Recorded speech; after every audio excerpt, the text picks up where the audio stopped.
Au nom des membres du gouvernement, je tiens à remercier le chef de l'État pour la confiance placée en cette équipe. Comme vous le savez, depuis le samedi 5 mars 2022, le gouvernement du Burkina Faso est composé de 25 membres, dont 6 femmes. Et les seuls critères qui ont prévalu au choix de ces personnalités ont été la compétence, la probité morale et l'engagement total à servir le pays. Alors, également, ce qu'on peut dire, c'est que la composition de cette équipe est conforme à la charte de la transition. Et comme vous le constatez, ces membres sont pour la plupart des techniciens de leur domaine et capables d'impulser une nouvelle dynamique dans la construction d'un Burkina nouveau que le président du Faso et le peuple burkinabé appellent de tous leurs vœux.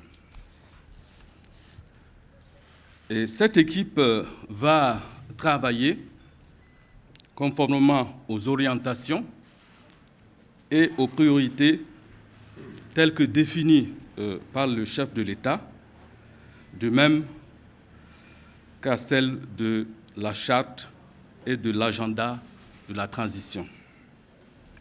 Ces priorités, vous les connaissez déjà, à savoir la lutte contre le terrorisme, la restauration du territoire national, la réponse à la crise humanitaire, la refondation de l'État, l'amélioration de la gouvernance, la réconciliation nationale et la cohésion sociale, la prise en charge et la réinstallation des déplacés internes dans leurs localités respectives. Il faut également dire que nous devons travailler au renforcement de la cohésion sociale durement éprouvée ces dernières années, mais également à la réconciliation nationale. Alors, il faut dire aussi qu'au-delà de ces aspects, le chef de l'État nous a instruit de nous attaquer aux chantiers qui préoccupent les Burkinabés à l'heure actuelle. Et bien entendu, cela va passer par des réformes audacieuses. Et c'est pourquoi, donc, au cours de cette séance de prise de contact, il a insisté sur un certain nombre d'attentes, mais également sur un certain nombre de valeurs qui doivent guider l'action gouvernementale.